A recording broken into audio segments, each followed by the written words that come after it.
সে ঝমঝমিয়ে বৃষ্টি হোক বা সন্ধ্যেবেলা চায়ের আড্ডায় এর সাথে কিছু চাই কি চাই, আর এমন কিছু থাকলে তো পুরো প্লেট যে কিভাবে উদা হয়ে যায়।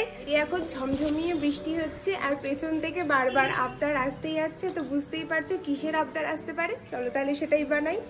যখন থেকে জানতে পেরেছি আলু সেদ্ধ বসিয়ে দিয়েছিলাম। আমি জানি আলুটা সেদ্ধ থাকলে সব কিছু একদম চটজলদি হয়ে যায়। ঠিক তেমনি 4টে মিডিয়াম সাইজের আলু ভালো মতো করে একদম নরম করে সেদ্ধ করে নামিয়ে রাখবে। আলুটাতে যেন কোনো রকম গাঁট বা দানা না থাকে। এরপর আলুটাকে গরম অবস্থাতেই ভালো করে স্ম্যাশ করে রেখে দেবে আলাদা করে। খুব সহজ এই ভেজিটেবল চপগুলো, এত সুন্দর লাগে খেতে। তবে আজকে স্টোর করেও রাখবো বেশ কিছুটা, মানে অনেকটাই বানাচ্ছি। বিশেষ করে সন্ধ্যেবেলা চায়ের সাথে দারুণ লাগে। বিট ফ্রিজের মধ্যে অনেক দিন ধরে ছিল। বলতে পারো এইটা বানানোর সবথেকে বড় উপায় আমার এখন হলো এই বিটটাকে শেষ করা। এই জন্যই এটা বেশি করে বানিয়েছি আর কি। বিট নিয়েছি 2টো মিডিয়াম সাইজের, আর তার সাথে গাজর একটা বড়। সেটাকে যতটা পাতলা পাতলা টুকরো করতে চাও ততটা পাতলা পাতলা করে কেটে নেবে। কখনোই এগুলোকে সেদ্ধ করতে যাবে না, তাহলে কিন্তু খেতে ভালো হবে না। বিটগুলো এত রঙিন লাগে, আর এই ভেজিটেবল চপটা এইভাবে বানালে কলকাতার যে স্ট্রিট স্টাইলের ভেজিটেবল চপ ঠিক এরকম স্বাদের হয়। এইবার একটা মশলা আমাদের বানাতে হবে, যেটা এই চপের জান বলতে পারো। জিরে 1 চামচ, ধনে 1 চামচ, একটা এলাচ, একটা দারচিনি, বেশ খানিকটা মৌরি, একটুখানি গরম মশলা গুঁড়ো, তেজপাতা, আর তার সাথে বিট নুন, আমচুর পাউডার, শুকনো লঙ্কা। সব কিছু আমাদের শুকনো খোলায় ভালো করে ভেজে গুঁড়ো করে নিতে হবে। চাইলে তোমরা হাম্বলদির সাথেও কুটে নিতে পারো, তবে তেজপাতাটা কিন্তু গোটা বড় সাইজের 2টো দেবে, খুব সুন্দর গন্ধ আসে। ভালো করে নাড়িয়ে চাড়িয়ে নেমে রাখলাম।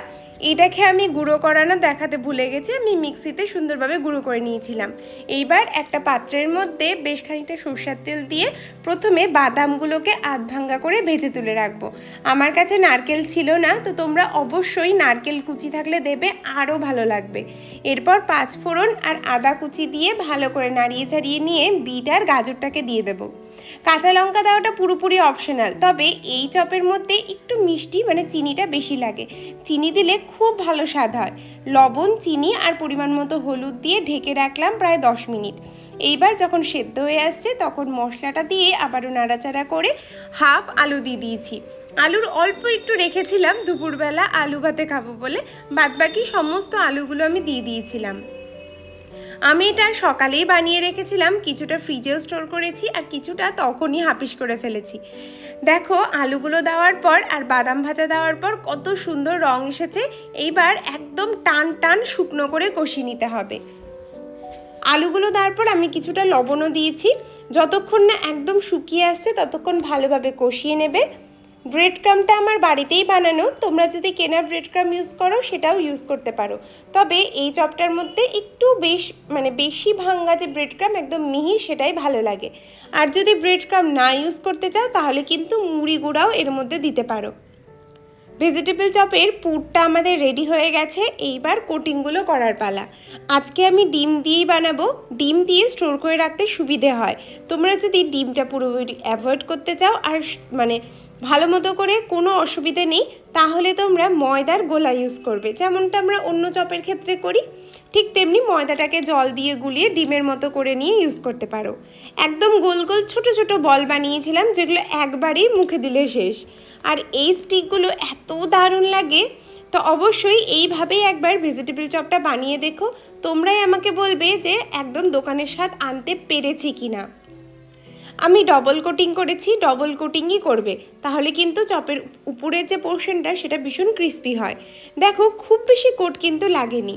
প্রতিটা চপ এভাবে ডবল কোটিং করে রেখে দিয়েছি। আর ওই যে বললাম বেশ খানিকটা করেছিলাম, কিছুটা স্টোর করেও রেখে দেবো।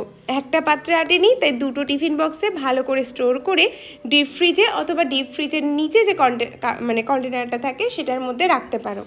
কখনোই নষ্ট হবে না, যখন ইচ্ছে করবে বের করে ভেজে খেয়ে নেবে। ব্যাস, আমাদের ফ্রিজে স্টোর করা ভেজিটেবল চপও রেডি। এইবার এগুলোকে ভেজে নেব। একদম হাই ফ্লেমে চপগুলোকে ভাজবে না, লো টু মিডিয়াম হিটে চপগুলোকে ভাজবে, আর অনেকক্ষণ ধরে মিডিয়াম হিটে ভাজার দরকার নেই, তাহলে কিন্তু চপগুলো থেকে পুর বেরিয়ে আসতে পারে।